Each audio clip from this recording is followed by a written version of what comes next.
I forget how I open these. What do I usually say? Welcome, fuckers. No, is that what I say? Is it still on? Yeah, so good. Okay, still going. Okay, thank you for your time. My name is Beitula, and sorry about that weird opening. I'm just weird. Slim, how you doing, buddy? Fantastic. Excellent. This is Shooting from the Hip. So I appreciate you being here.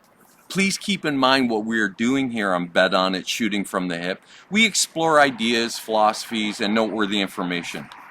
This exploration is us thinking aloud, a thought exercise, jumping into ideas and examining them and re-examining them. You will find we are prone to using adult language when expressing opinions. In keeping with that, you shouldn't believe anything we say. We are not experts of any kind. We are just having fun with these ideas, philosophies, and information in the hopes that you will find it fun and interesting and entertaining. We encourage you to invest time into searching out these subjects and to come to your own conclusions. Now, on with the shit show. Slim, how you doing, buddy? Doing great. How are you? I'm fan-fucking-tastic. Oops. Is that too early in the podcast? Start swearing? I guess doesn't matter now. It's good for emphasis. It's just good. It's just good. So today we're going to be discussing resistance culture, and I'm not even sure that that's a real topic, but we're making it a topic. It's something that I've been considering. It's tied to the closing for every episode where I encourage people to become renegade individualists, humanists, critical, objective thinkers. So we're gonna explore that very statement and try and make some kind of sense or break it down in such a way so that maybe it's a little more accessible or understandable for people who are wondering what that, what I'm actually saying. Yeah, right? like how to characterize it in everyday life. Right. So I guess you could equate the idea of resistance culture to being a renegade individualist, humanist, critical, objective thinker. So it's rooted in anarchy. So we know that anarchy, at least in the classical definition, is it means no leaders, no rulers, right? So it's not that that you don't have leaders, but you don't have somebody ruling over you, which, when you look at media today, the entire impression I get as an objective observer is that we're completely ruled by the political class and whomever they're in bed with, which is probably the world of finance and that small minority that's independently wealthy and lays legal claim to virtually anything that's worth owning, right? And the technologists who are like a new class of aristocrats who have like obscene amounts of wealth. So this is not about class war. This is more about trying to understand, in terms of like being human, what would be the most sound evolution of society, because currently society is largely ruled over by politics, and then whatever the political agenda is, their geopolitics, they use to influence the general membership, right? So to make it easier for them to assert whatever their dominance, and they do it typically by dividing us, and it's very subtle. So they'll present political arguments, and then we choose sides, and then we become very tribal in the pursuit of those sides. So we're in constant opposition to each other. Yeah, I don't think any of this necessarily even needs to be like cited. It's been happening so often. Like, well, I think I think the average person is fully aware of this. I'm not saying anything. That first opening statement is not something that the average person isn't aware of. Right. But it's relevant in the sense then, what is resistance culture? So resistance culture is rooted in the classical definition of anarchy. It's not chaos, because that's what we have now, right? So So the chaos that currently exists, resistance culture is the resistance to chaos. And it reduces the idea to the responsibility of the individual. And we live in a time where individuals are looking for someone else to take responsibility for what's going on. When I would make the argument that it's every individual's responsibility. Now, whether you agree or disagree, I don't even know that it's relevant, because we've, particularly in modern society, so say in the last 100 years, we've had a complete disillusionment of a sense of responsibility in the general membership. So what you see is, you see that the average person just wants to get on with the business of living, and they get so caught up in the pursuit of that, because all the best hours of the day, all the best days of the week, all the best months of the year, all the best years of their lives are committed to servicing their material requirements. So there's no room. So you can almost understand why they would not want to take responsibility. Let somebody else take care of it. But maybe that's the crucial point now, that we've reached a tipping point where now the requirement is for individuals to take full responsibility for their own existence. So when someone asks you what resistance culture is, it's not pushing back, it's not using violence. That's what we have now. Exactly. And what we have now, because we're so divided, produces, there's no balance even amongst the most average individual. They're extremists. Yeah. They're leaning left or right or whatever, right? So I'm sure you have something you want to. No, there's so many things to say. I think I'm gonna have to take some time to think about it. That's okay. That's okay. Then I'll just keep running my mouth, and then when you feel the need, I'll add.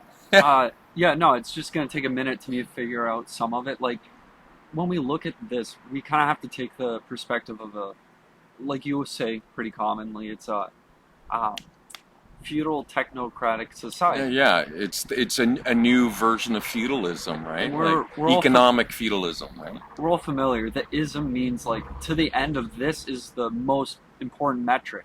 That underlying fact that we have these isms is not going to benefit society in any way. We're fucking monkeys. We're not going to have any ism control our life. We're made of, like, dichotomies and changing feelings. Like, the idea is we're supposed to adventure, and it seems like we're giving parameters in which it's okay to adventure. Well, and if you adventure outside of it, it's anti-culture, it's bad, you're a threat to democracy. 100%.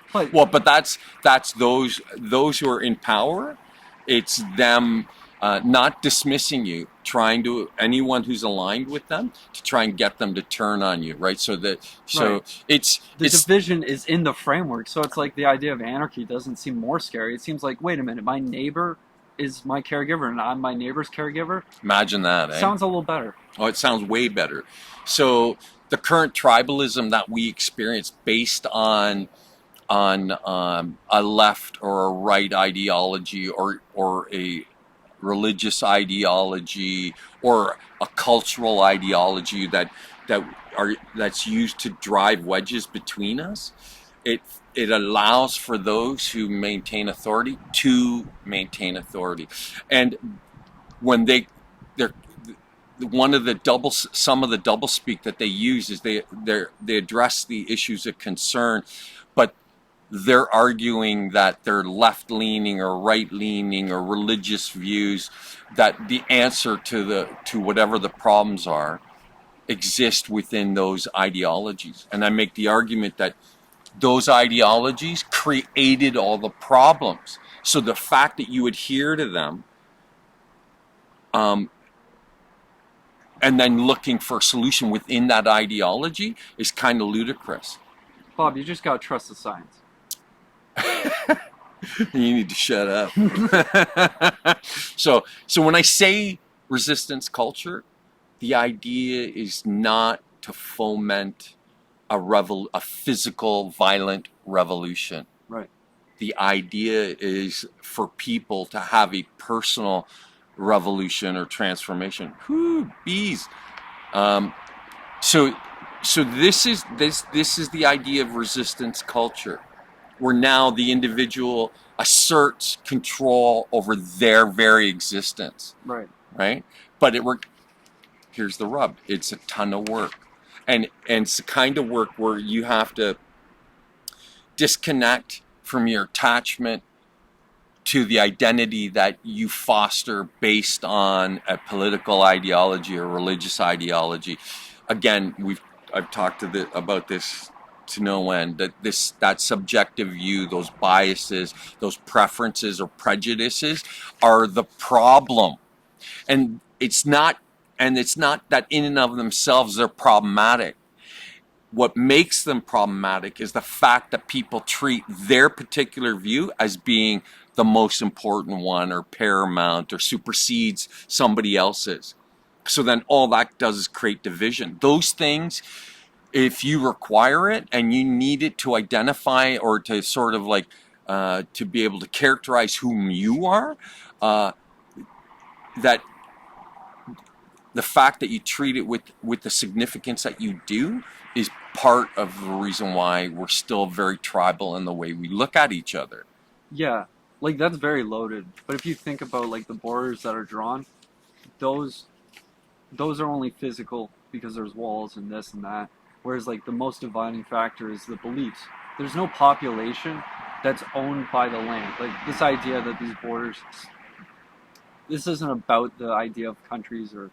Well, it's more about people are the dividing factor. Right. Like beliefs and countries, or the countries are important in the sense that you need a way to sort of make reference to regions. Right. Right. But the borders in and of themselves, are they really substantial? Are they real?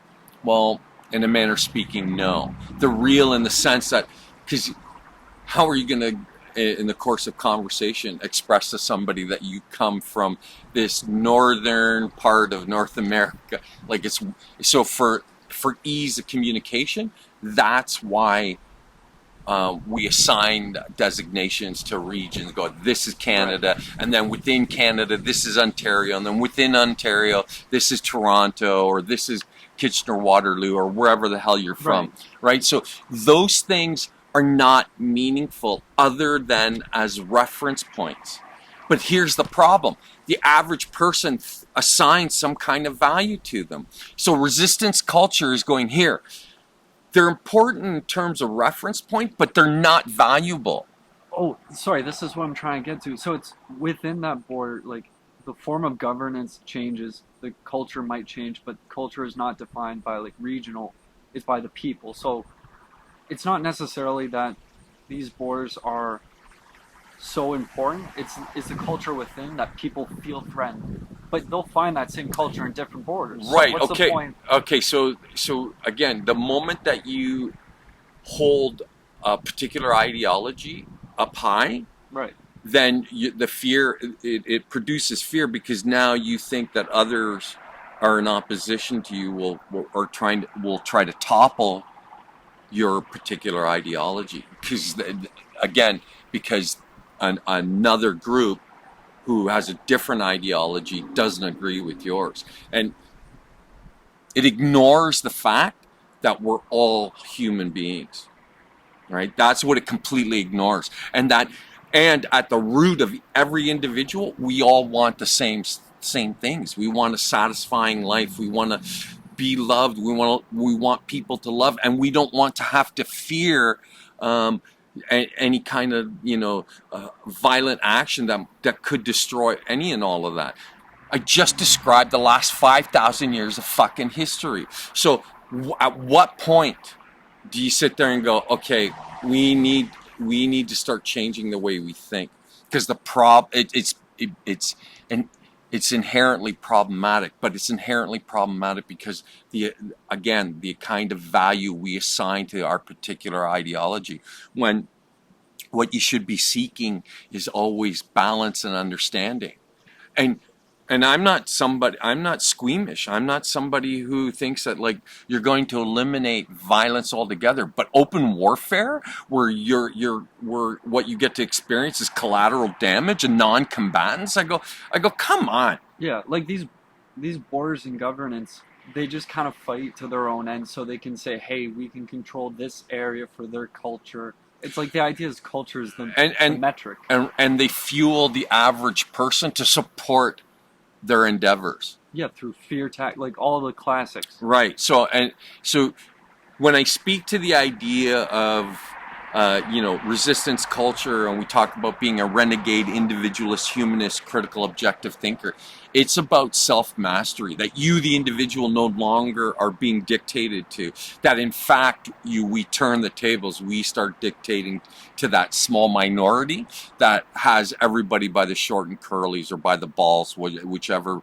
fucking euphemism you want to use, and then commands us. And I'm like, and then we're so caught up in that identity, that political identity or religious identity, that we'll do horrible shit to other people, right? Out of fear, and because it's being fostered and fueled by those who are in control.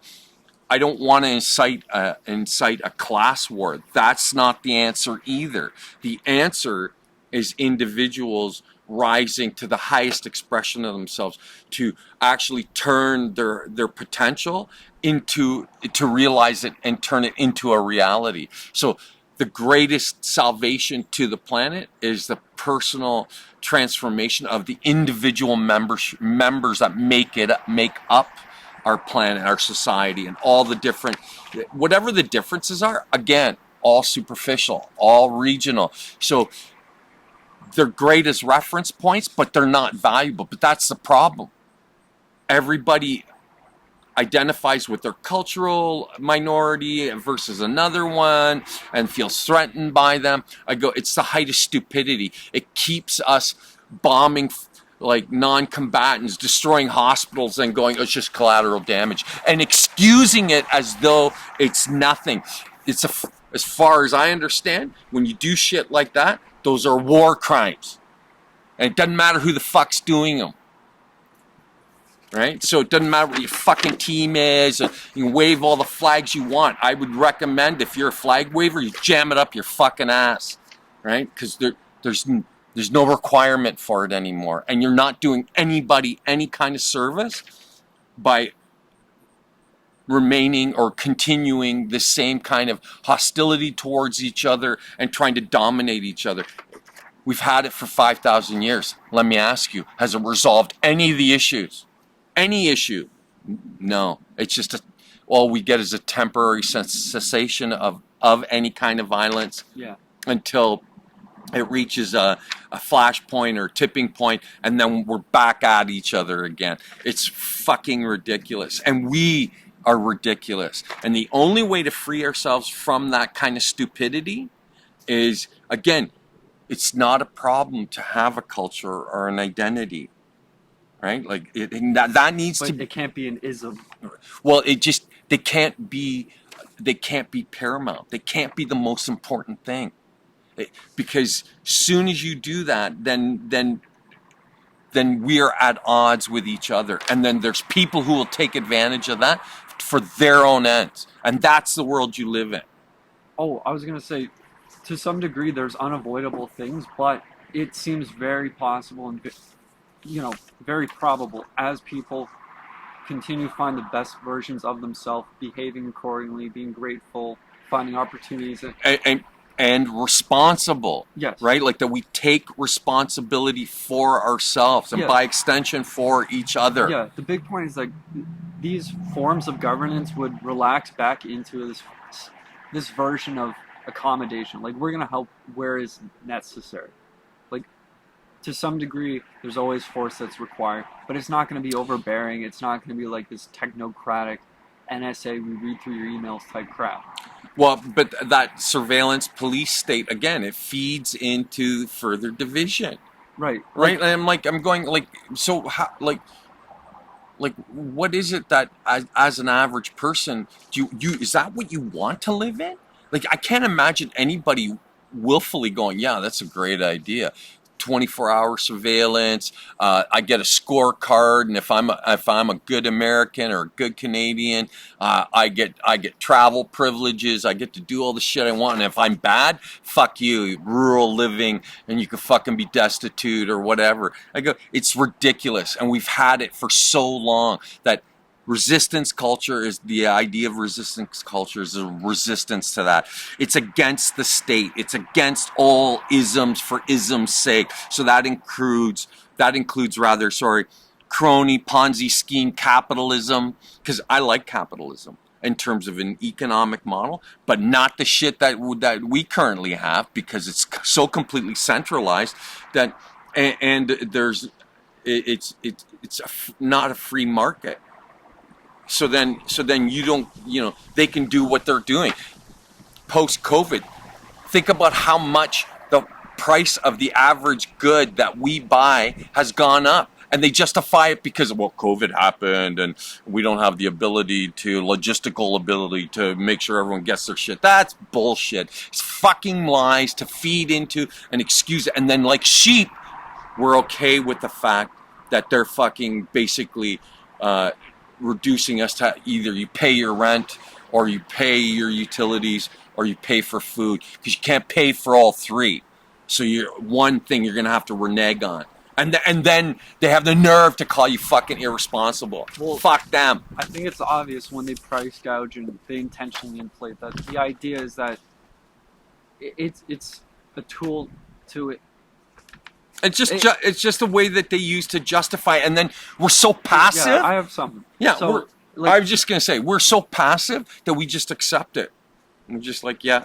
Well, yeah, we see a lot of it. Like, oh, I'm tired. I have to lay down and watch TV. The best hours are taken up, like you said before. But we see in history, like the most common basic needs. That's where, like the energy sector, for example, that's the first thing that gets pillaged. It's the first thing that has all these policies in order to make. I'm doing air quotes here, to make it fair. It's the first one that, like, these Rockefeller, type people in history, in 1950s, they would buy railways. That way, the only way to transport the goods was by their companies. So they gouge the market.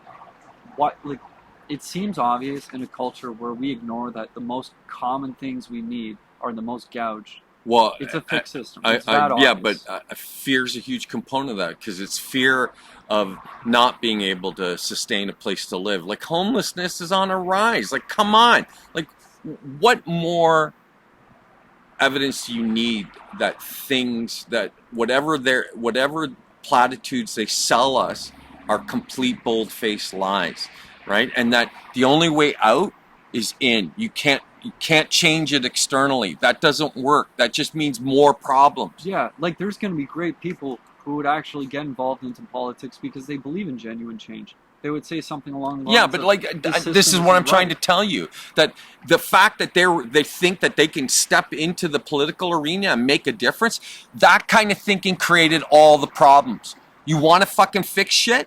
Then you have to stop thinking like that. So that means stop thinking like a crony capitalist or in pyramid schemes or communists or fascists.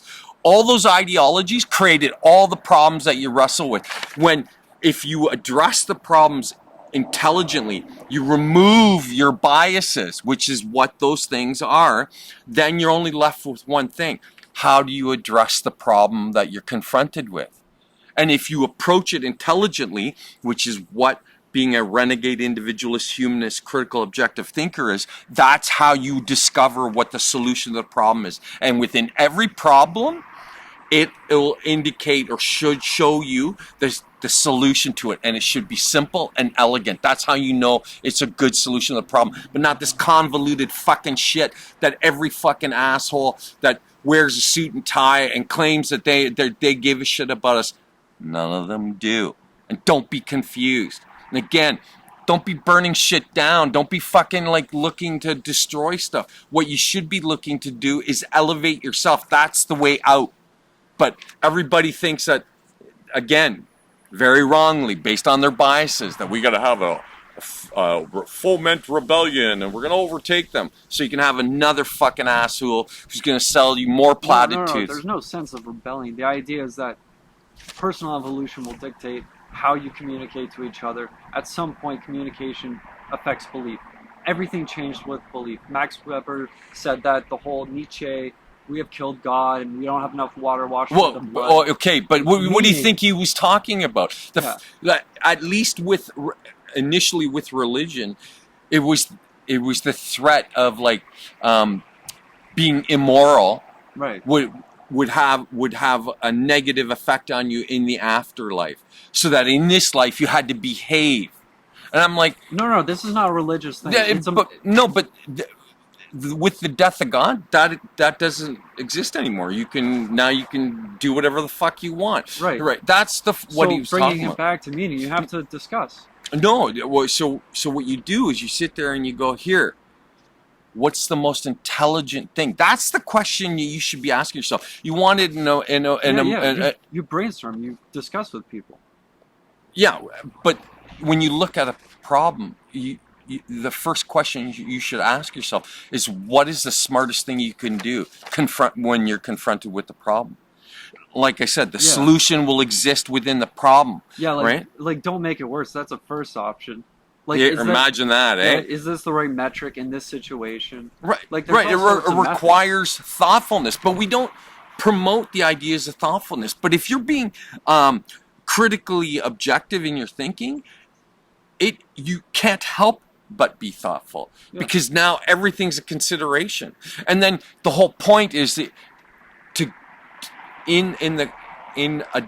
considering all those things, it'll lead to problem solving. It'll lead to the solutions to whatever it is that you're being confronted with. But again, more stupidity, more madness based on biases. That's why all that old thinking, those political ideologies, are not the answer.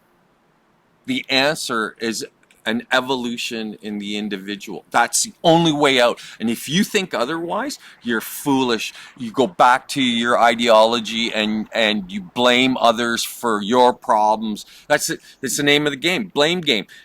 Your particular ideology versus another ideology, and then you blame them for all the problems that you have, instead of going, here, the problems you have are because we lean so heavily on ideologies. Right, that's why I suggest like discussing, like, since we are not just one culture in our own selves, like, we're a multitude. That's why we have to meet each other, discuss. The idea is that in breaking out, in finding these other groups, in finding solutions. All right, so somebody would argue then that if that only works if nobody's coming at it with an agenda. Right, and everybody. Well, yeah, you don't let people just roll you over. That's obvious. But everybody currently is operating from an agenda. They have a position that they favor, and this is what I'm trying to say. I go, like, that prevents you from actually problem solving, because the only problem you're looking to solve is as long as it services your agenda or any political group, or right. So no, I'm not saying go into this conversation with the worst intentions. I'm saying go in with the best intentions, question everything. Yeah, but that process. Okay, but that requires individuals to evolve, right, and individual intelligence to evolve. Well, you can't do it by doing nothing. No, okay, correct. But here's the thing: we have to. What we need now is some kind of incentive for individuals to elevate themselves, because what we're resisting now is all the social conditioning and all the programming that makes them a good leftist, rightist, or whatever the fuck it is that they are. I'm a political atheist. I don't have a position, and I don't give a shit about ideologies of any kind. I understand. Cultural or religious. Well, but you're missing the point. For the individual has to adopt that first, right? That has to be their approach first. That the solutions do not exist in the current way that we think. I get, but it's a whole process. You can't just start with, oh, now I have it, let me begin. Right. It's a lifelong process. So you can't just say, oh, you have to do this first. You have to discuss. You have to do all these things. As an individual, you have to evolve first. The discussion happens after the individual evolution. How would you go about evolving? But again, we'll get to that if you're jumping ahead. So right? So, but I'll break it down when we get to more towards the end of the note package, right? So, if anyone finds my intensity distasteful, fuck you, okay? I'm sick and tired of having to tolerate other people's stupidity. So, and I only hate fucking cowards and stupid people. So if that describes you, fucking leave. This is not for you. And I'm not gonna censor myself to make some fucking asshole feel better who's just a spoiled, selfish, self-interested child. This is what resistance culture is about, resisting. Yeah, right? like it's interesting to look at the methods in which you resist, like personal evolution, the methods in which you get to that. Right. Okay, so I had this complete breakdown of like these political ideologies, but maybe that's going to be another episode, right? Because it would do us I think I do the average person a disservice by not actually taking the time to be like thoroughly, like, for us to talk about the different political ideologies that divide us. So and again, because this is so organic, and I was looking at the note package, I'm like, it could very likely be its own episode. So what we're going to continue with in resistance culture is we don't need a breakdown necessarily of all the different political approaches or ideologies that are currently being used, right? Yeah, that's So fair. and I don't promote, like, so the idea that once you have individuals taking responsibility for themselves, then as a collective of individuals, then like you were alluding to, that then we have to have a discussion. How do we move forward from here? What kind of leadership, if any, and what kind of shape does the economics of that kind of thinking? What does that look like? And I can't tell you what it'll look like because it would have to evolve organically, but it would evolve as a result of the kind of dialogue where we go, here, how do we solve these problems? Yeah. So the best way to sum that up would be the management of resources. So we have to become extremely competent in the way that we manage our resources and how we make them accessible to the average person. So that, in terms of like characterizing it, that would have to characterize what kind of economic and social approach that we might take, like, to evolve as a society. Because what we're not doing is we're not evolving. We're degrading back into some form of fucking feudalism, right? Yeah, And it's weird because we're industrializing while we're falling back culturally, Right, socially, individually. right. So we're having all this advanced technology, which is alluding to even greater advancements that, like, could give us like a Star Trek reality. Which, I only use that because everybody understands what I'm saying. But in terms of the way technology is moving, that's what it could allow for. But we're acting like it's 1984. Big Brother's the one who's commanding all of us, and I'm like, I'm not interested in that shit. And I'm not interested in somebody looking down their nose at us and telling us what to do. You as an individual need to determine that shit. But that requires like significant education of the individual. Yeah. And so in doing that, then you can have what I'm talking about. But it's not because the institutions provide it for the individuals. It's because the individuals seek it out. Makes sense what I just said? Yeah, I love that. The idea of an adventure is like really strong for me. Because, like you say, if somebody's controlling and dictating your personal beliefs, like you're truly believing in these things, it's like a monkey with a laser gun. Advanced tech and and a blind devotion to something that they never came to the conclusion that this was the best way to do something. They were force-fed it and adopted it and never sought to question it. That's the other thing that resistance culture is. Question everything. You start by questioning yourself. Are you behaving in a way, or is your thinking does it contribute to the solution or contribute to the problem? It's a simple question to ask yourself. But none of us do that because you'd rather sit there and bless God or pledge allegiance to the fucking flag. Fuck you. And I serve this fucking country. So I'm not fucking tiptoeing around this subject, right? So when I say this shit, I'm not, this is in like 6 weeks I turned 60. Okay? I'm not interested in playing these fucking games. I've been tolerating it since I was in my 20s. Back then, I never knew what the problem was. I only knew intuitively that the way we do shit is wrong. And it took basically 40 years for me to figure out where it went wrong or how it went wrong, right? So, again, the strength of the chain is based on the strength of the individual links.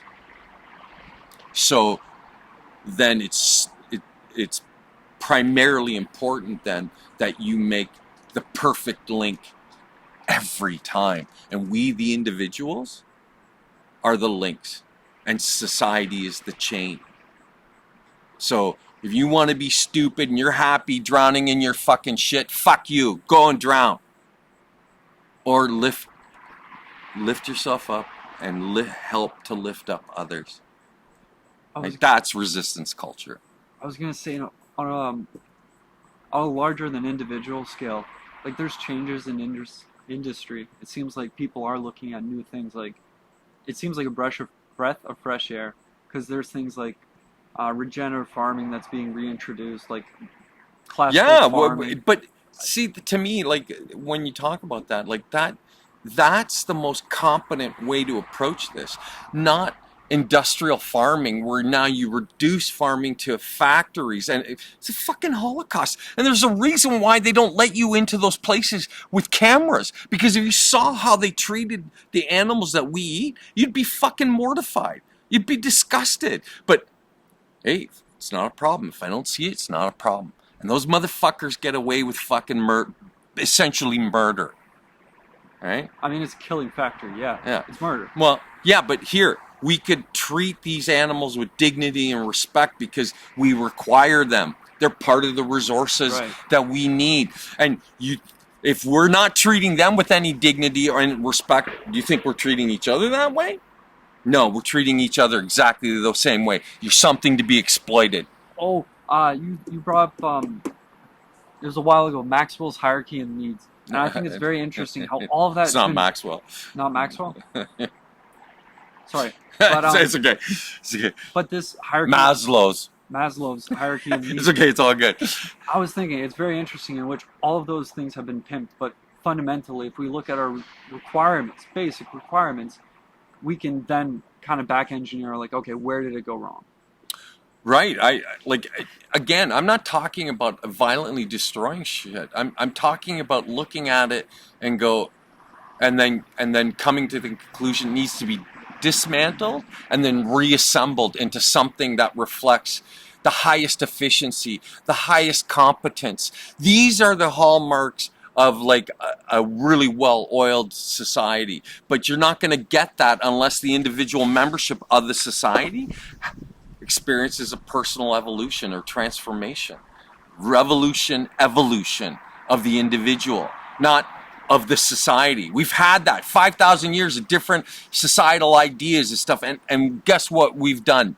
Nothing except murder each other. So that's the hallmark. That's the legacy. I go, is that how you want to be is that the kind of life you want to fucking live? I'm not exactly sure how we're going to move to a better change, but it seems like this animal husbandry, the idea of being required to like deal with your own food to some degree. Well, it doesn't even have to be your own food. You could have a portion of the society where, guess what? Here, I'll sum it up real quick for you. So you have individuals who love animals. They become animal doctors. You have people who love horticulture and love the raising of plants. Then maybe you should be picking their brains as to how would be the best way to run a farm, to to have animals, to cultivate the animals for the purposes of feeding us humans, right? That they're a requirement. That's why they exist. So the question is how you do it. So you treat them with complete disregard, or you allow for people who that's the thing that they love to do. You educate them in that capacity, and then you let them loose. Let them sort of work on the agricultural end of society. And then instead of putting fucking guys whose only interest is profit. Yeah, like corporatization will destroy all of this natural way of living. Right. And so here's so if you think this is the only way, you're dead wrong. Right? But in the last 100 years we haven't had any other kind of thinking, right? So the real solutions exist outside the current thinking, which is only interested in the efficiency of profit. And I'm talking about you running agriculture in the most efficient way with the highest competence and the highest quality individuals doing it. But you do that for every sector of the society. Yeah. So this evolution in this example, the benefit is we don't have these killing factories, which is disgusting. Instead, we have these animals living on full, rich lives, exactly. Right? There would be more farms, more people doing this, so people have a more enjoyable life. Right. And I'm like, but guess what? Most of us have been hijacked, or their dopamine system's been hijacked by their fucking phone. And so the technology has been plied against us. So technology is used for the efficiency of profit and to manipulate individuals further. And that's what I'm saying. I go, you want the solution to all this shit? You're the solution, but that's you resisting everything that you think is the way you're supposed to be living. Right? Resistance culture, anti-culture, counter-culture, counter the contemporary culture. Why? Because it's wrong. I mean, obviously, yeah, we all know that. That's why everybody's ranting and raving. The idea is that the way in which we go about it is really difficult, but it seems to be that more people are enjoying like more basic, fundamental ways of interacting, and like people my age are like doing shit like sewing, crocheting. I've seen people in costumes. Okay, but that's not a great fix. But no, but again, at the individual level, that's where this has to change. So it doesn't matter how you explore. What's important is that you do explore. So if crocheting and sewing, so you're making your own clothes, you go, come on, that's excellent, astounding. So instead of dressing, I give you okay, I don't mean to pick on university students or anything. I know that life in university can be tough, particularly meeting the demands of your education, and then peer pressures and all that other nonsense.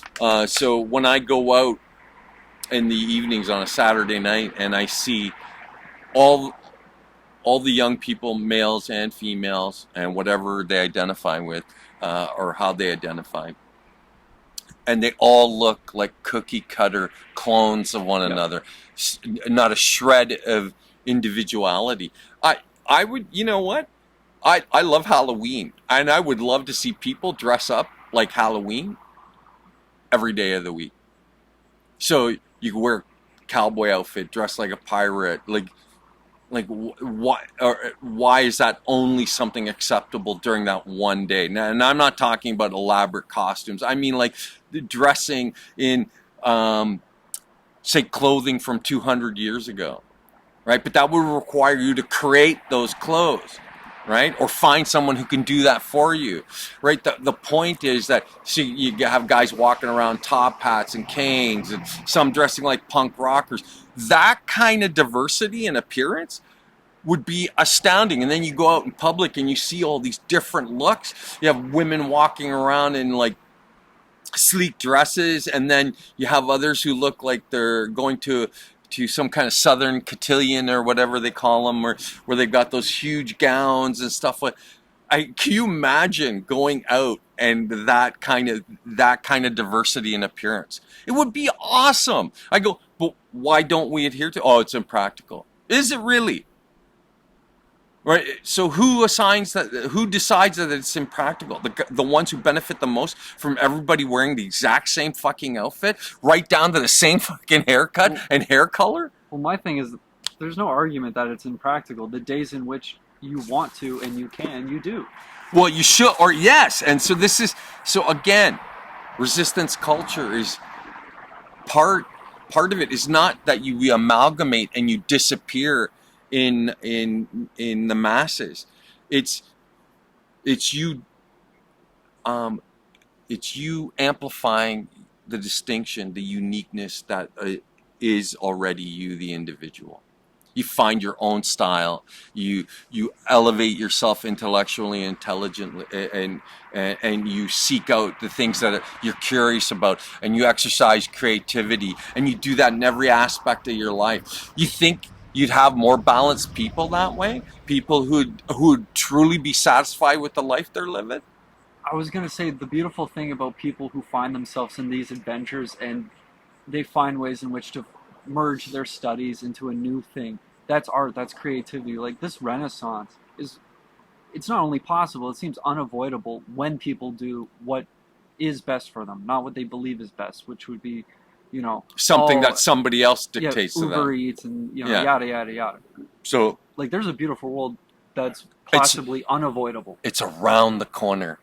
But everybody thinks that, oh no, it's like, that's impractical, that's fantasy, it's not real. I go, and if that's your position, you're 100% correct, right? Your perception dictates what reality is. It can be whatever you want it to be, and you know what you do? You cow to somebody else's idea of what it is, instead of exerting your own uniqueness, your own individuality. And the strength of that individual link now becomes high, and it's the individual that created the strength and the link. It's not the institution, right? So the chain, which is society, can only be strong because the individuals create strong links themselves. But if you leave it to the institution, what kind of chain do they create? One that's most efficient for the generation of profit, Yep. and that's prone to fucking breaking. Yeah, putting parameters on it really ruins the chain. Like,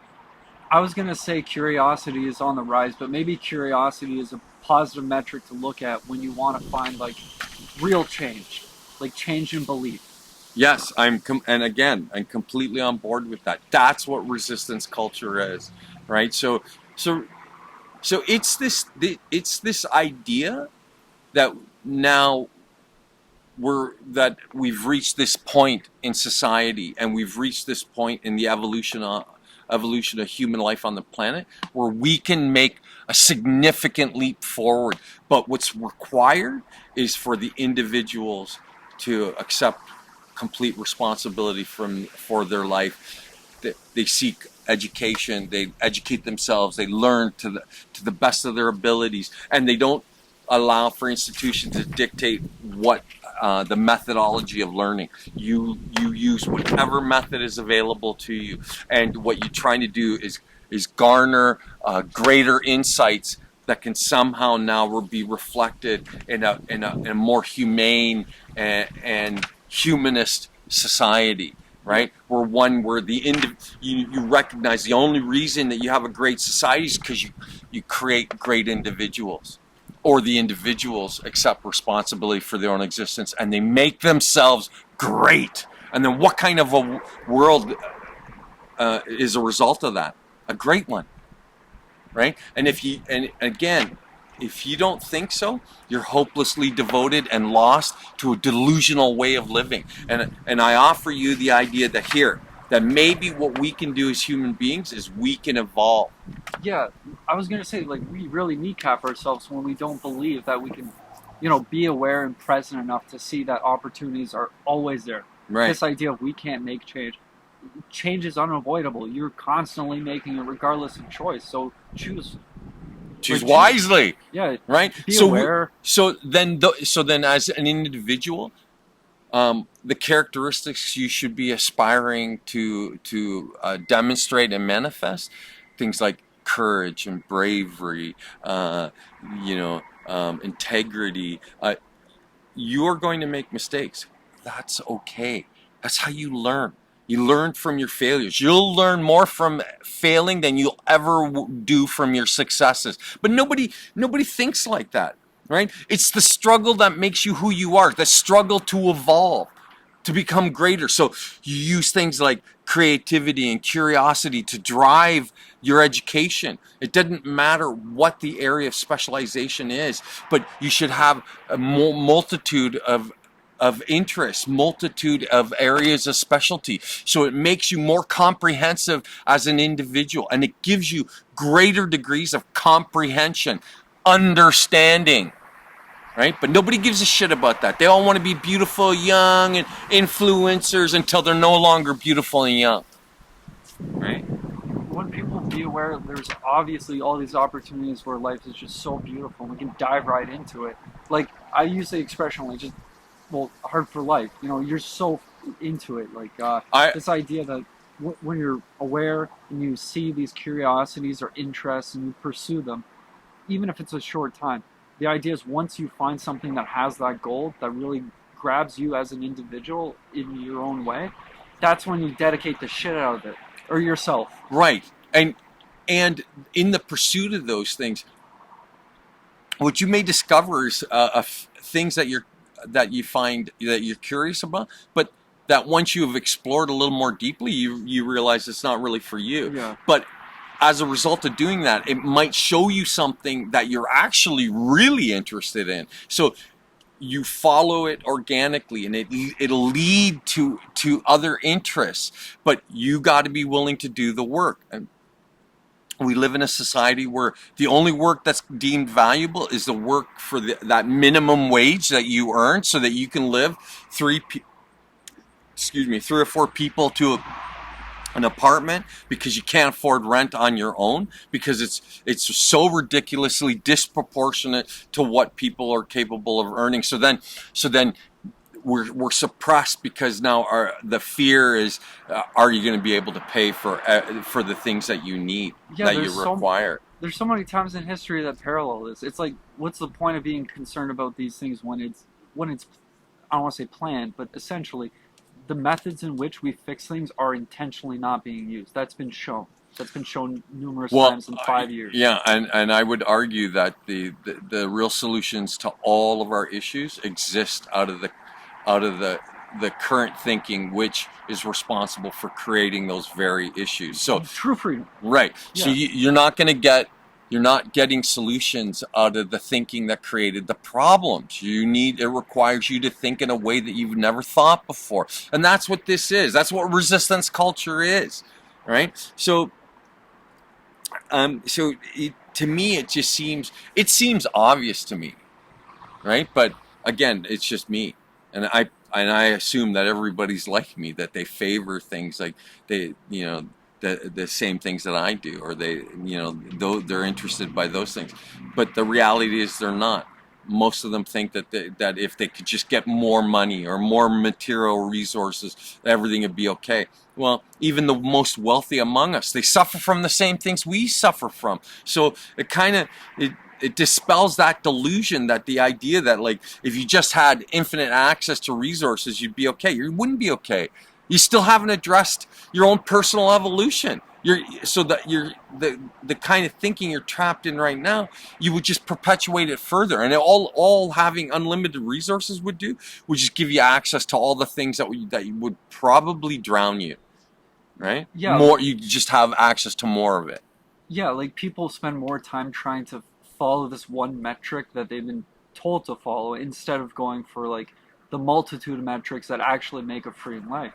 Like, it's strange people find, like, oh, my version of resistance is I go on this website where people agree with me and have similar thoughts. It's like, are you stupid? Like, it's not obvious that any way of life is going to be beneficial. It's in the adventure you find these things. And the idea of resistance against, everything and everyone, it's like, there's no real metric. You just have to find the green path for you. Right. So again, but it puts the onus on the individual. The responsibility falls to you. You elevate yourself. You make all the important decisions in your life. And you've been trained to such a degree that you want somebody else to do it for you. But you never stop long enough to question whether or not those people have your best interests in mind. even if they do, they're going to give you a life they want, not you want. Right. So, hence the importance of resistance culture. So, I think we've kind of completely summed up resistance culture really well, I think, and I don't want to belabor it, but I want to move on to defining what it means to be a renegade individualist, humanist, critical objective thinker. Right? That's 5 words. That's going to be 5 hours. No, I'm joking. No, maybe. Okay, so we'll start with renegade. Okay, like so, as defined by like any dictionary, it refers to someone who has deserted a cause, or a political party, or religion, or social cultural group. A person who rejects conventional rules, you can even characterize them as an outlaw, and I'm fond of that idea. Right? I exist outside the norms. Right? Whatever, and so what, you know, being a renegade means that you take responsibility for your individuality. That becomes your focus. So that would make you that would make you an outlaw, because the society wants conformity. Right? All it's producing in the average individual are good consumers and competitors. And here, we're going here, breaking with that or deserting that cause means then now that you favor the uniqueness of who you are, and you see the strength in unity. Yeah, renegades aren't following this, I want to say ideological, but it's an ego. It's this idea of who I am. You're a monkey, and today is today. Well, renegade. But here, you're breaking with the conventions. That's the real key part. Yeah. So whatever you've been told through education, through familial organizations, through culture, that those are something to be questioned. That's really what it means. And you should be questioning the veracity of all that stuff. Right? That's the renegade portion. It's the person that questions. Right? You're not an outlaw like a gunslinger. You're an outlaw in the sense that you don't conform. You're not going to be a perfect consumer anymore. You're not going to be like a perfect competitor. Don't get me wrong. Consuming is part of being human, and competing is also part of being human, but not in the way that they've isolated it and tried to instill it in us in a hyper specialized kind of way, so that now all we do is just all you see is something to compete with or to exploit to gain advantage over it, right? So again, the idea of being a renegade to me is truly favorable. And when I was thinking about this phrase, initially I thought radical, but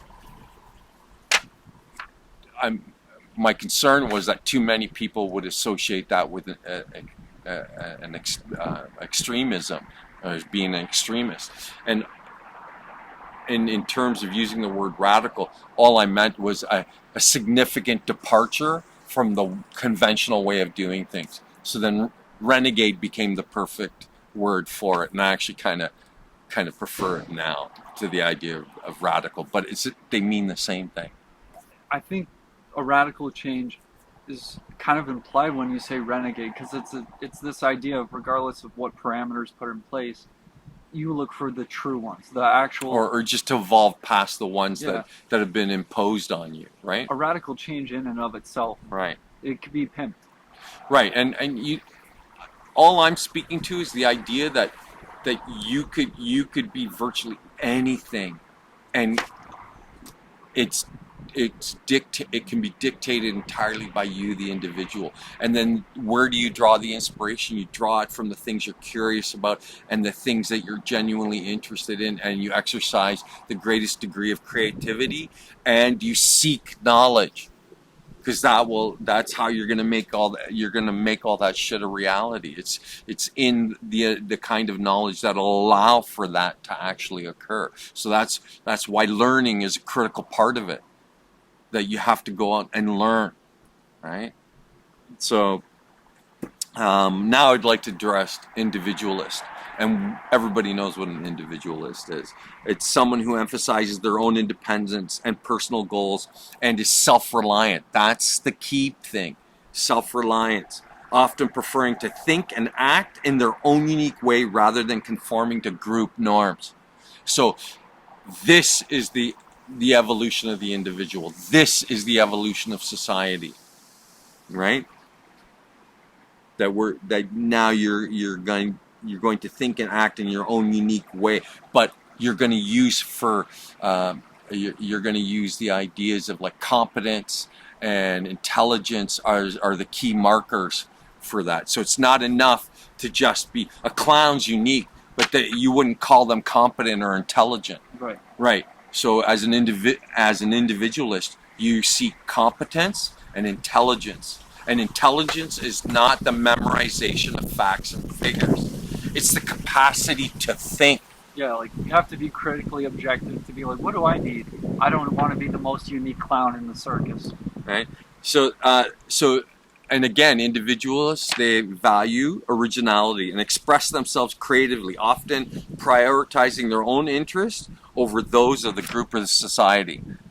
Right. So again, Yeah. that's why I do the shit that I do. That's why we're here. I'm here in front of the camera, right? Because I think society's inherently wrong, and I'm tired of it. And you can, and again, people may find that I might be too much for them, but this is what I'm passionate about.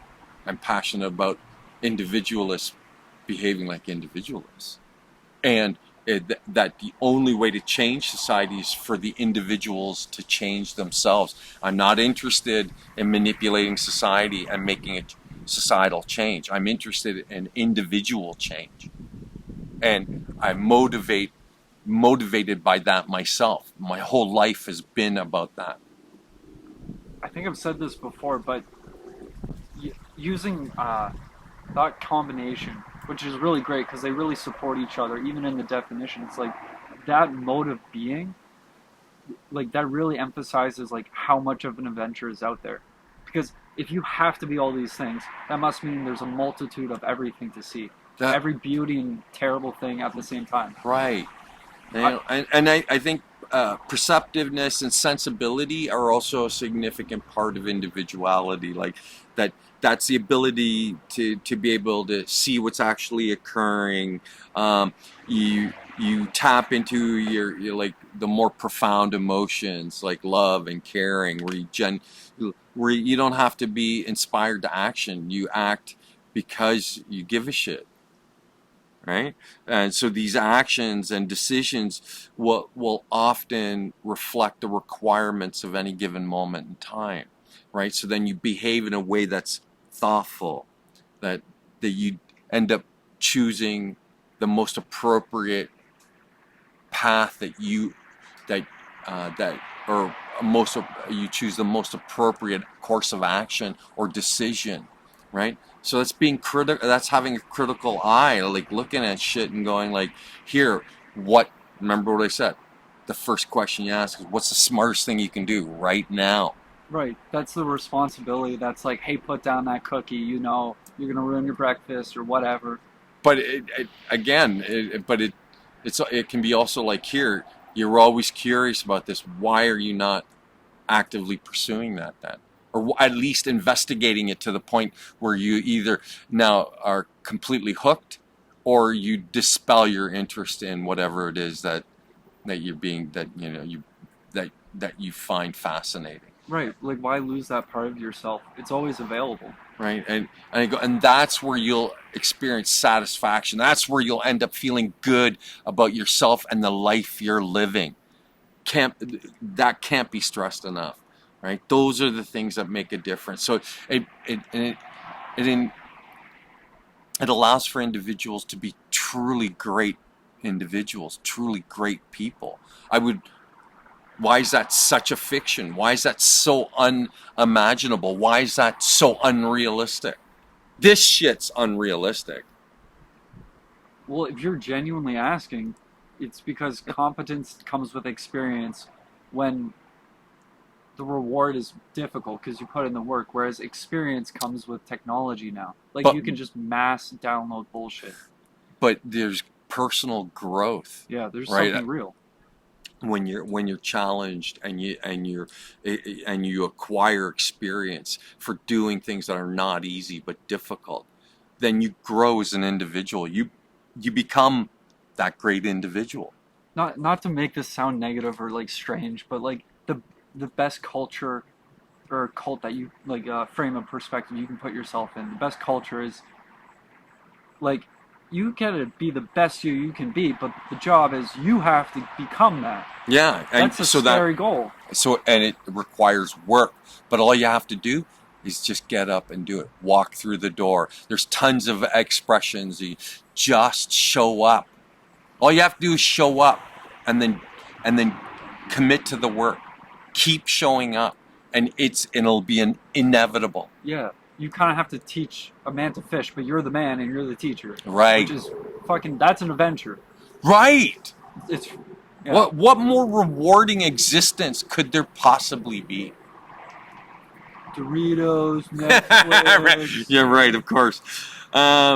Okay, so let's get on to humanist, right? So now humanism is not new. This idea of being a humanist, it's been around since, I think, if I'm not mistaken, since the 20s, right? So it's someone who follows humanism, a progressive life philosophy, a non-religious worldview based on reason, ethics, human dignity, emphasizing responsibility for one's actions and a focus on human well-being. So you're looking for purpose and meaning? What could be more purposeful and meaningful than taking responsibility for your own actions and then focusing on human well-being, your human well-being? Right? To me, it's kind of a no-brainer, and it's self-explanatory, right? The core beliefs and values are reason and science. That humanists rely on logic, evidence, and scientific method to understand the world and solve its problems. You don't do it from you're never going to get there through your biases, which, again, let me be clear, that are not wrong to have. It's wrong to treat them with the highest value. This is the thing that requires like a consideration of like high value.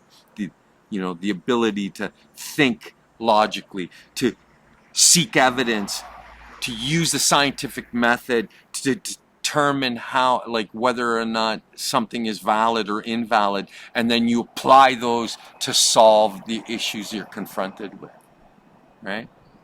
Everybody can do this. It's just a method of thinking that you can learn. The scientific method is a method of inquiry. Right. It's the ability to ask questions I was thinking and come to conclusions. Sorry, go ahead. I was thinking the humanist method, like in applying the humanist, not the humanist method, but the best method in which you could. That would be the humanist method. Well, I mean, in a specific scenario, there's going to be a method you use, and the humanist frame of mind will ensure that it's all those like buzzwords like sustainable, eco-friendly, right, all those that will gets be accomplished. Right. I like that. Yeah. So it's an alternative then to a political ideology, religious ideology, and cultural ideology, right? It's the And idea. a great one too. Yeah, it's the idea that we promote humanity first, and you start by promoting your humanity first, right? That you make all the effort to refine yourself into the highest expression of what it means to be a human. Right. What the fuck else are you gonna do with your life? Fucking sit there and work at a dead end minimum wage job, and then till you age out and wonder what the fuck you did with your life? Yeah. Well, as part and parcel of having the renegade, individualist, all these things, like as soon as you get to humanist, part of that means not only are you supposed to respect yourself and your personal responsibilities and find a sustainable way of doing it, it also means that you don't stomp on other people's humanist objectives, because Right. ideally the multitude of existence could be compensated. It just, you need a fucking genius. You need 1,000 minds working on all sides. And what do we have in ample quantity? And highly intelligent individuals, but they're being, think about how they're being directed. That vast intelligentsia is being directed in the pursuit of power, in the pursuit of profit, wasteful, fucking horrific kind of shit. And the reason that they do it is because somebody's dangled a big enough carrot in front of them that that absolves them of any sense of responsibility for themselves and for the rest of humanity.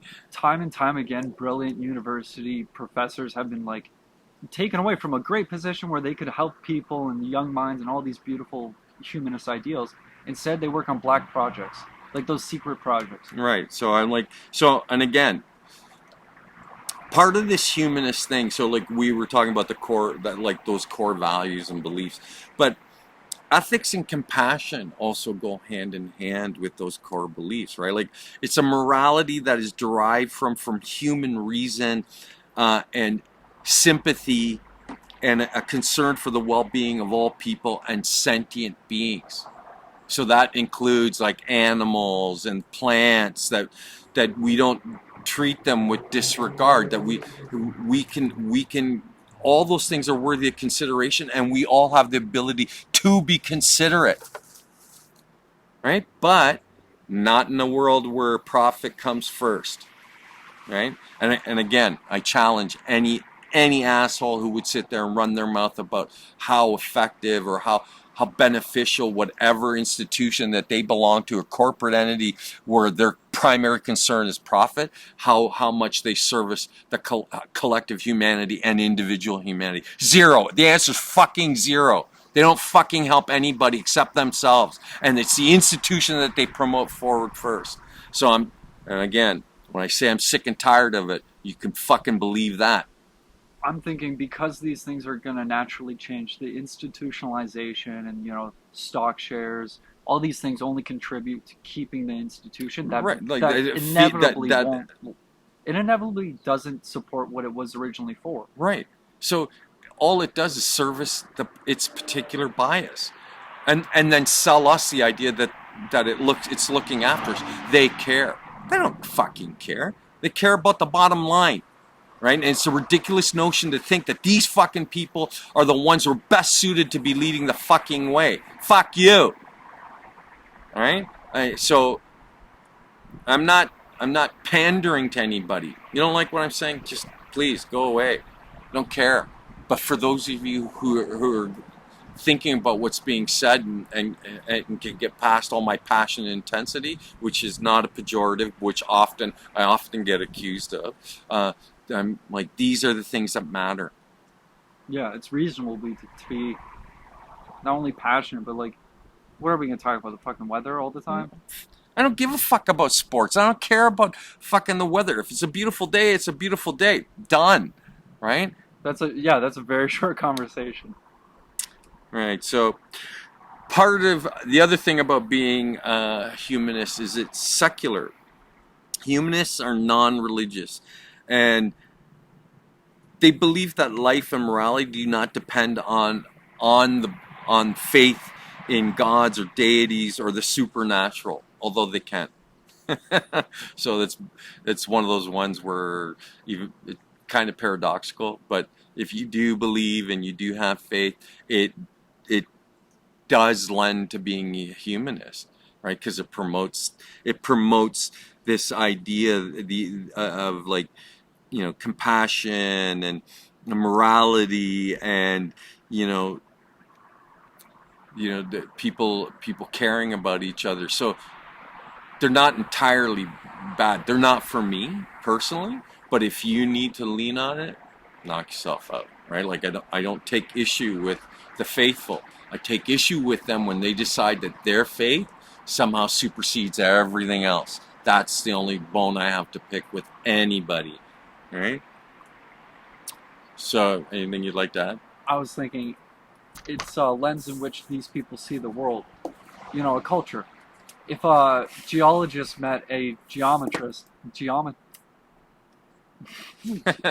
somebody who does geometry, I don't know why I'm having trouble. It's okay. It's all good. But it's not reasonable for those two to be arguing about the way in which the world is. It's like you can both be correct. Like you have two different lenses, and you're trying to argue in to that end.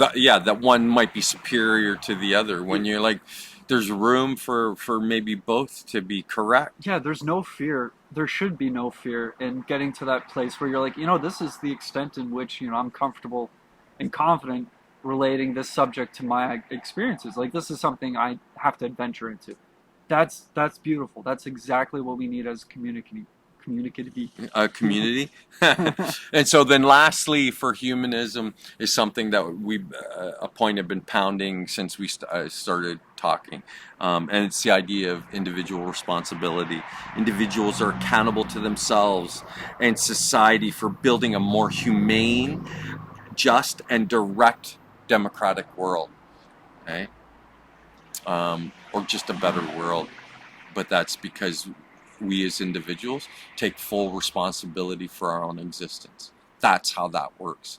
So in terms of method, you have to figure out the individual details of how you evolve, right? But these are the broadest parameters. This is what needs to occur, right? So, and then lastly, it's critical objective thinking, or thinkers, or that you become one. That's someone who objectively analyzes information, evaluates ideas logically, and makes well-reasoned judgments by setting aside personal biases and emotions. And critically thinking requires research, learning, identifying relevant facts, and understanding the different perspectives and challenging assumptions to find truth for the ends of solutions. So the truth would be like that, how do you best address the problem? That's the truth.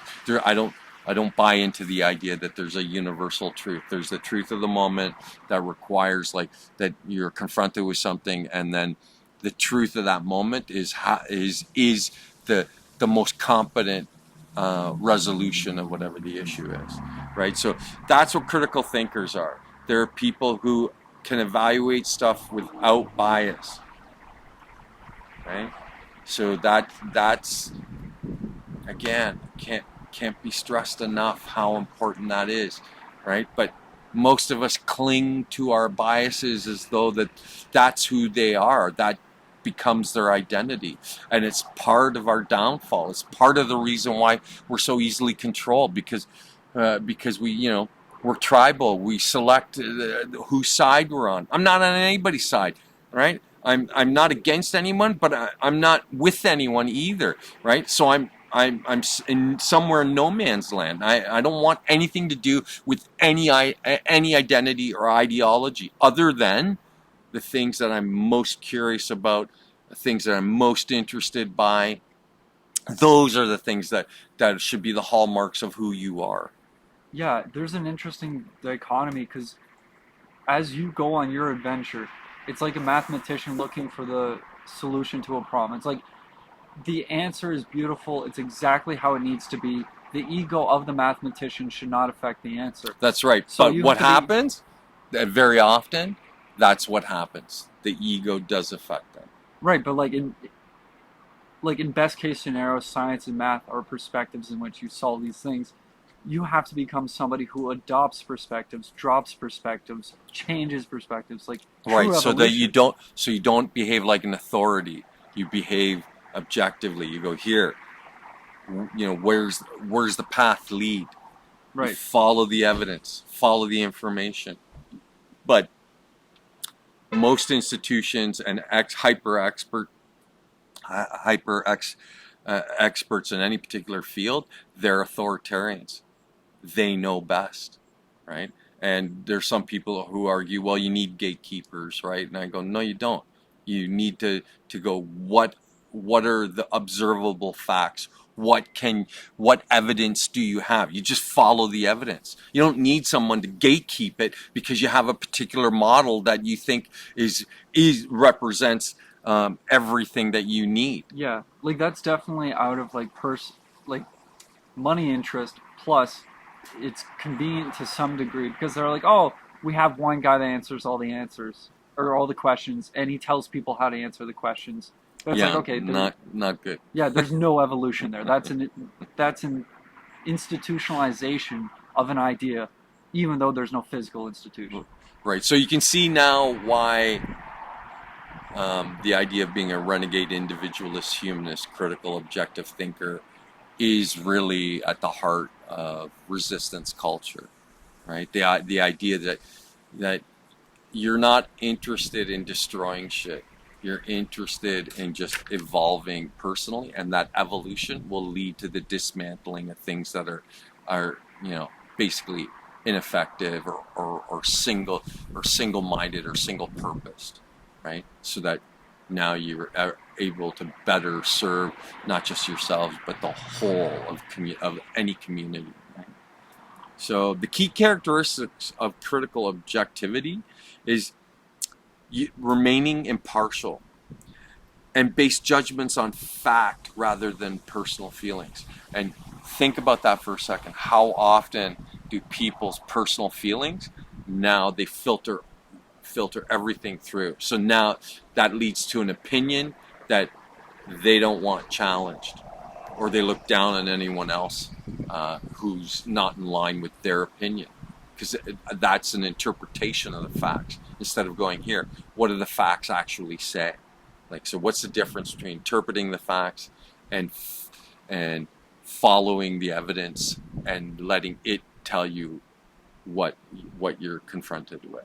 Right? Yeah, this one definitely supports all the other ones, and it's also part of all the other ones. Like, it's an encompassing view to have because it shows methodology, behavior, because it's pretty obvious if you follow those things, once you find that situation, your behavior is just like I've practiced this. I do it in all other forms of my life.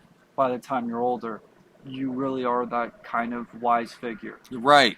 So that you grow into that. So the idea is that somehow you're an adult, or that you've grown out of teenage years and become an adult, that somehow now you have all the answers. You don't. It's a continuing evolution. You have to grow into the answers as much as you grow as a human being. Yeah, you know that expression like, "Oh, I'm a man. I got hair. I pay taxes." It's like that doesn't mean jack shit. It's useless, utterly useless. Yeah. Again, just some fucking tribal idiot trying to justify their existence, right? And I'm like, and I've had enough of that shit. So another key characteristic of critical thinking is analysis, which is the ability to break down problems or information into smaller parts to understand them better. So it's in part what we do. We do, like, in the course of conversations, we're being analytical and trying to, like, make what we're discussing accessible and understandable, right? So again, that's a significant part of critical objective thinking, right? Like, and then on top of that, evaluation, which is another key characteristic. But evaluation is the ability to assess the strengths and weaknesses of a different argument and information. That's like, evaluation is, again, but we don't favor that. We favor our perceptions, which are based on our personal interests or bias, right? So it's like the same thing as every other thing. It's like, oh, evaluation requires work, so don't want to do it. Exactly. I'm busy. I gotta pay taxes. I gotta go home. I gotta walk the dog. Yeah, I totally feel that. But guess what? It's still a requirement. Yeah, it's better to have the hard time now when it's manageable, instead of dealing with the consequences of the consequences that came from the fucking thing. Right. 100%. Yeah.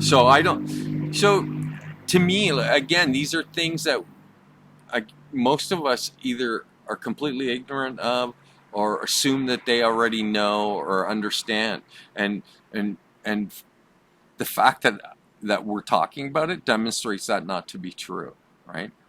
So, and I don't make the assumption that somehow people understand how to evaluate information, how to be able to sit there and look at it and and be able to see its strengths and weaknesses in any argument, right? That's important, because that's how you move the ball down further down the field. That's how you come to better and smarter conclusions, right? Oh, shout out to that one podcast we did on the logical fallacies. Was Yeah, it 21 logical fallacies? There's 10 of them, but there's actually 128 of them. But those are the 10 most that we covered, the 10 most common, and that was like within the first 10 episodes.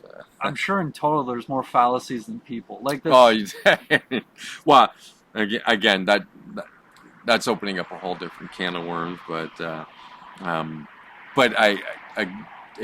it's relevant. It's part of, like, here, those things are counterintuitive, and most people do them, right? And so it prevents them from being critical, objective thinkers. Believe it or not, being a critical, objective thinker also requires research skills. You know, the ability to gather and use relevant, highly qualified information from trusted sources to build a deeper understanding, right? Like, so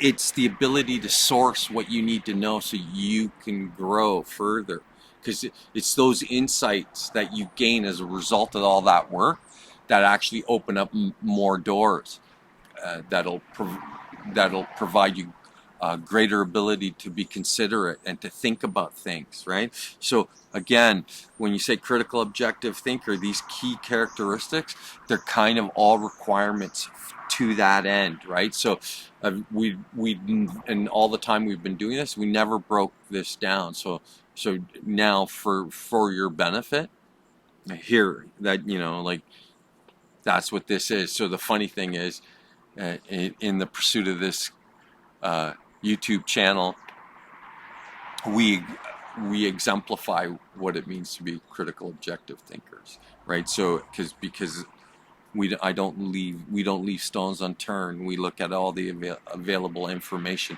and then try to draw conclusions based on the information that you find, but not just the information, but to verify and vet out the information to ensure that it is the highest quality and that it is accurate, right? Because there's a lot, again, think about how much disinformation, because everything's true on the internet. Think about how much disinformation we're flooded with, and bullshit, right? So it's the ability to turn on your bullshit deflector and pierce through that fucking horse shit to come to like well-grounded and well-founded information, right? Yeah, I try to use more personal experience because I'm more in tune with that than all of the available research being done. It would be a benefit to have that, but at the same time, you know, I haven't researched a ton. No, but as time allows, like, your dad's so fond of I love this expression: slow is better than no. So the point is just keep at it. It doesn't matter how little that you're exposed to. Follow those kernels of truth. Just follow them, all right? And then make sure that the information is sound. That's it, right? It's, again, especially if it's in the pursuit of something that you're really interested in, so that way you're not promoting fallacies, you're not contributing to the lies, you're actually contributing more to whatever truths in the moment exist, right? So another key characteristic is curiosity, and we discussed this already at length. You have to be eager to learn and explore and eager to seek clarification. Like, it's just not enough to sort of like just swallow the shit whole. You got to be able to dissect it and make sure that it makes sense. Yeah, right? Like the Maslow's hierarchy of needs. I think that's a beautiful way to start because it makes you realize who you are. Well, it gives a breakdown of like what we are as individuals, and remember the highest expression of Maslow's hierarchy of needs, which is again a theory, is self-actualization. So we promote on this channel the idea of self-actualization, that you are the solution to all the fucking problems and all the ills of the world. You, the individual, you right? So to me, that can't be, it can't be overstated, right? So, and then ultimately to be open-minded, right? That a willingness to consider different sides of an issue and change your mind when presented with new information that's accurate and sound. That it's that is how a healthy mind works. That it evolves as it's exposed to better sources of information that are grounded and accurate. Then it draws new conclusions and changes the way that it thinks. But you got people who die at 70 but have been thinking the same way since they were in their 20s, and basically for 50 years there's zero growth. That's not a life. It's terrifying. That's not a life, and none of you deserve that, right? But it's entirely on you. So again, hate to be the bearer of bad news, but it's weight upon weight upon weight. But that's what it is, right? And I'm not going to sugarcoat it to make you feel better. I don't care how you fucking feel, right? What I care is, are you willing to put in the work? Yeah, I hate how it seems so common. People they're adverse to even questioning these things because it's too, like, they give their reasons, but ideally, or they excuse themselves. They'll find some way to excuse why they can't, or dismiss, or they just basically dismiss themselves. They shut themselves down without even ever making an effort. And I go, aren't you worth the effort? Yeah, often it's just a fear response, like, oh, that's too much work, or I'm scared because of it's a real issue. But I lost my point. I'll bring it back if I find it. It's okay. Sorry, it's all good. And so the last two characteristics of a critical thinker is resilience, and it's being persistent in finding solutions, even in the face of obstacles and repeated failures. That you don't fold under the weight. That you don't see failure as a reason not to move forward. That failure, you'll learn more from those failures than you ever will from your successes, because you'll try to break down why it failed. So again, all that leads to is greater degrees of growth within you as an individual, right? So important. Yeah, I was gonna say, it's funny people are so against finding these issues or topics, or like really spending time on themselves. It's not that you're the problem showing them that this is an inevitability. The issue is that they're seeing the sign that says, hey, there's a stop sign up there, and they're now confronted with the fact that they're in control of their own life. They have agency. Sorry, free will. It's kind of scary, Yeah, but it's also not negative to you. No, but it's also kind of really cool. The fact that here now you can lead your own life. You can be a leader, right? You don't have to cow to some fuck. Do you really think that orange orangutan to the south of us is a fucking competent example, or a example of the highest expression of a human being? It's a fucking moron, right? So, and I don't pander to people. I don't give a shit about your politics. You can fucking cram it up your ass. And in fact, I'll help you if you have issue with that. That's how much I don't like the old way of thinking, which is the source of all our problems. And now I'm presenting you with an alternative, but again, most people will be resistant because it means, oh, I have to break with my tribe. Break with your tribe. Yeah, self-governance. Congratulations, you get to take care of yourself.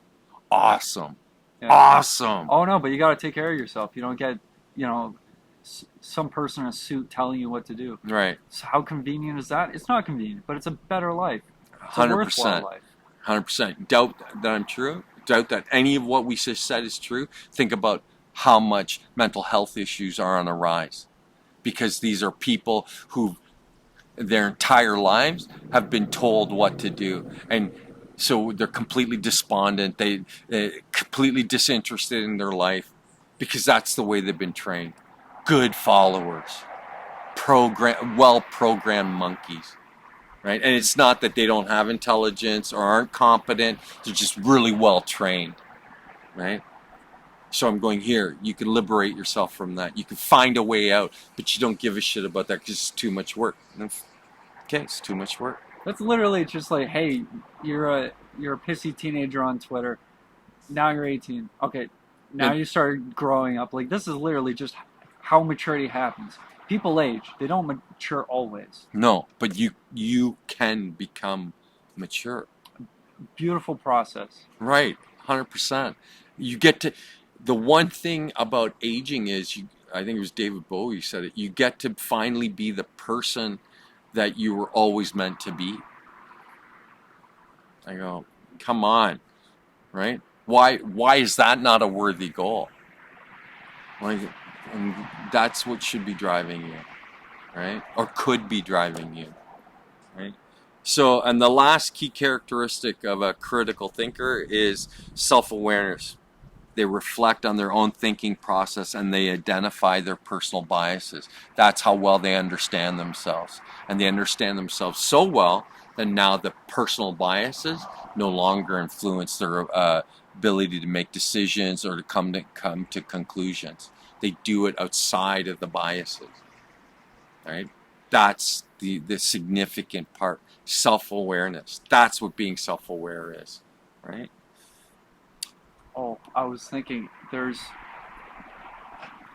this expression in theology that grace is essentially love. It's proof in the pudding. It's this idea that through your being as you are now, successful and achieved, that's proof that you've had a great life. And this idea that these people who have these graceful moments in sports or in academics, like these people who are achieving the best that they can, they are in no way, shape, or form going to tell you that sitting on their ass watching Netflix for a whole day is going to be fun.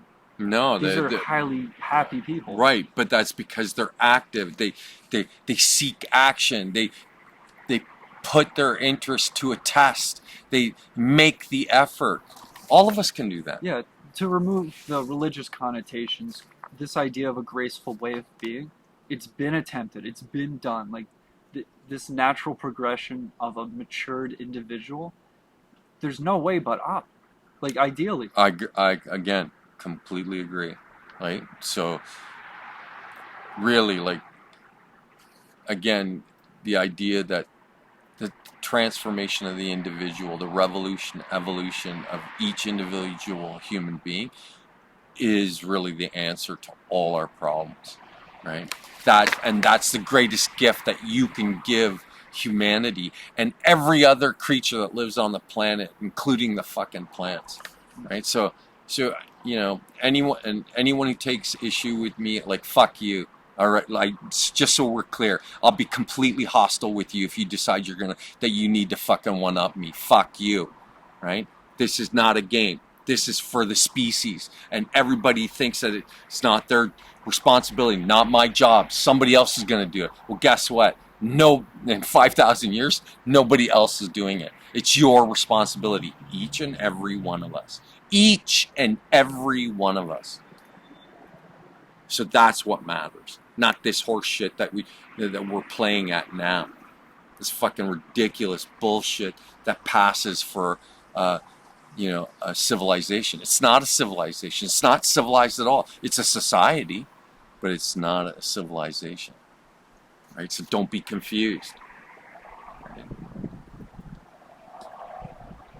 I'm trying to think. A civilization would be... Well, it's civil. It's a society in which they try to promote civility, but in order to do that, you have to find renegade. You have to be something that the average person is not in this current society. So a group of people in which that behave like that properly, the civilization would not have borders. It would be an ideology. You would still have countries, but they would just be reference points. You wouldn't treat them with individual value. You would have borders but the borders are only referential. Yeah, like to for you to understand, here, this is one region versus another region. Like, that's why they're important, but they're not valuable, but we treat them like with the utmost importance. They're the tribe. Oh, look at the black squirrel. Excellent. That's really cute. Yeah. So anyway, so that's where we fail. We fail because we think of our biases or our subjective views as being somehow the most important thing, and you couldn't be more wrong. It's objectivity that is the most important thing. And you'll never get rid of your subjective views. That's not the point. The point is to change the nature of your relationship with them, or your perspective, that you no longer treat them with the utmost importance. They're just things about you that contribute to the uniqueness of you. That's it. Oh, you happen to be Canadian. Oh, you happen to be American. That's great. Is it meaningful? No. Or you come from France, or you Germany, or wherever the hell. None of that shit matters. But and again, part of this is the evolution. Even though it's what I'm talking about is the evolution of the individuals, it represents the evolution of the entire species. So either we're moving forward or we're taking a step back into like tyranny and more stupidity that will be more exploitative, more violent, more horrible. I'm going, haven't you had enough of that? And then when do you do that? When do you make the change? When do we as a species take that step? I go, if not now, how much more of this do you need? Well, there's always going to be a flux of people doing this and not doing this. Yeah, of That's course. inevitable. Right. So for, like I said to myself, that's why I run my mouth like I do. And you don't have to like me. I don't care. Right? I just don't give a shit. I only give a shit about things that are meaningful. Right? So my connections to the whole of humanity. To me, that's meaningful. But I'm not stupid. I'm not going to get bulldozed by anybody. Fuck you. Yeah, right? like a guy could not like you, spend time with you, like, have issues, and you're like, hey, can you help me with this? Like, we can interact civilly without these feelings of like, oh, they're the best. Yeah, I don't want your praise, and I don't want your derision. I don't want any of it. Yeah, I believe in gratitude in the moment, but outside of that, it's not that you overly praise somebody you dislike or you overly praise somebody you do like. I hate the word respect, but you respect the moment. I think that sums it up nicely. What kind of time are we looking at? 1 hour, 42 minutes. Okay, I think we kind of summed all that up. I think that we might be ready to close this episode. I don't know how you feel about the subject or the conversation. So if there's anything you'd like to say in closing, please do. When we talk about methods or perspectives, there's way too many ways that we can divide it up and chat about it. So the idea of like taking out governance, like the methods of governance, that was a good idea. Because it's like, there's so many ways laws can be made or done, enforced, and there's so many ways to oppose and perceive it. And there's enough and really highly intelligent human beings who could, if you press them and you go, here's the question. How do we better organize in terms of like cities, in terms of economics, like economic models? Everyone assumes that this is the only economic model. What alternatives are there? Those are the kind of questions that could be asked, and then you'd have to come to the decision or a conclusion that maybe that'd be more beneficial for everyone concerned. But you're only going to do that if you're already looking for solutions. Nobody's looking for solutions, right? And most people are afraid of stepping on the wrong toes because there'll be blowback if they try to upset the apple cart. And I'm going, look, all that does is perpetuate the current existing stupidity. And you don't have to take my word for it. When I characterize it as being stupid, just pay attention to legacy media. Pay attention to what's being said on the internet, and you'll quickly realize how fucking stupid it all is. No, it's really terrible because you'll see not to bash on the older generations, but they'll be watching TV media, and then in response to the fear they feel, they'll impose ideas or certain laws on their rules, children. guidelines. Right. Yeah. So they'll sacrifice the future of their children for this perceived fear. Well, and special interest groups will then make unrealistic demands of the general membership. And I'm Absolutely. going, Jesus Christ, you could bypass all that stupidity by acting more thoughtfully. But that requires then for everyone to be trained how to think thoughtfully, Right. And I would offer up to you that it's resistance culture. It's being a critical or a renegade individualist humanist critical objective thinker. That's how you do it. So, but that's for you to determine, you the individual, not because I say so, right? It's just the path that I chose. So it's led to here, wherever the hell here is. And I don't particularly care. I'm not interested in changing the world. I'm just interested in my own personal changes, right? So myself as an individual. That's what should be driving every individual, or could be driving every individual. How are you going to evolve? What are you going to become? What would you like to see yourself be, right? And then be those things, right? Right. The breakdown you had, if any of those are neglected, it just goes to show that they're not quite there yet. There's more maturity. Right, but everybody has the capacity to do it. That's the other thing. You come into this world with all the capacity and the potential to do everything that we've talked about. It's just about willingness. Yeah. Right? Each of those qualities are required. There might be more, but at least those are required. Right, 100%. Okay, so I think that fairly sums up this conversation.